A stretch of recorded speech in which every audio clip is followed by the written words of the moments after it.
Michael Andrew Duff McKagan isn't just the bassist of Guns N' Roses, he's one of the architects of modern rock. Known for his muscular tone, streetwise style, and unshakable cool, Duff became the heartbeat of one of the wildest, most successful, and most unpredictable bands in history. His story is the stuff of rock mythology, but it's also one of survival, discipline, and unexpected reinvention. Born on February 5, 1964, in Seattle, Washington, Duff grew up the youngest of 8 children in a musical family. His mother encouraged creativity, and his older siblings introduced him to rock, punk, and blues. He picked up the bass, guitar, and drums at an early age, playing in a series of local punk bands. Seattle's gritty punk scene of the late 1970s shaped his musical DNA: raw, loud, and rebellious. Influences like The Clash, Iggy Pop, and the Stooges inspired him to carve his own path, one fueled by energy and attitude rather than polish. By the early 1980s, McKagan had outgrown the Seattle scene. At 19, he packed up and moved to Los Angeles, chasing bigger dreams. He quickly found himself immersed in the chaotic LA underground, a world of sleazy clubs, broken amplifiers, and endless ambition. It was there that fate introduced him to guitarist Slash and drummer Steven Adler. When they teamed up with singer Axl Rose and guitarist Izzy Stradlin, the chemistry was instant. The result was Guns N' Roses, a band that would soon ignite the world. When Appetite for Destruction dropped in 1987, Duff's bass lines were its spine. His low-end drive on tracks like It's So Easy, Welcome to the Jungle, and Sweet Child O' Mine gave the songs their swagger and weight. His playing wasn't flashy. It was powerful, groove-centered, and perfectly balanced between punk aggression and rock precision. Alongside Slash's guitar fireworks and Axl's volatile vocals, Duff's rhythm grounded the chaos, giving the music its irresistible momentum. Beyond his musicianship, Duff brought something vital to Guns N' Roses: discipline and direction.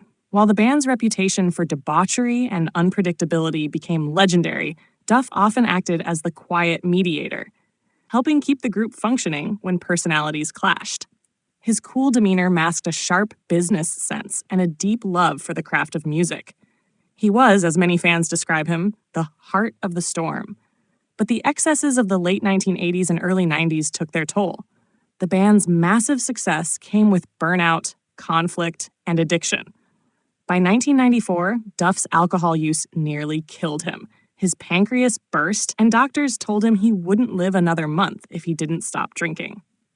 That near-death experience became his turning point. He quit alcohol cold turkey, got sober, and began rebuilding his body and mind through martial arts, running, and meditation. The recovery gave Duff a new lease on life and career.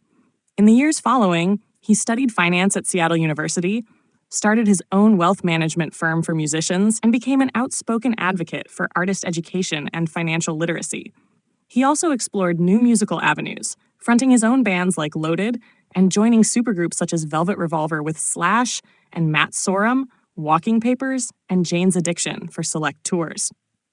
When Guns N' Roses reunited in 2016 for the Not in This Lifetime tour, Duff returned as both a rock hero and a symbol of survival.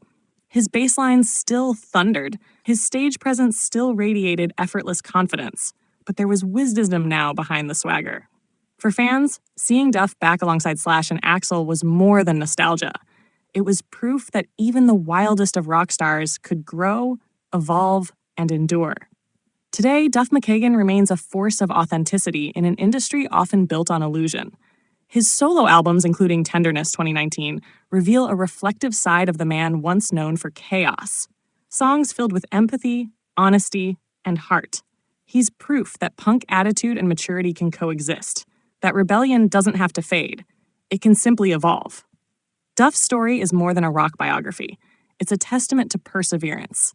He rose from the Seattle punk trenches to global fame, fell to the edge of destruction, and came back stronger, smarter, and more grounded than ever. Through it all, he stayed true to what made him great: humility, rhythm, and the unbreakable pulse of rock and roll.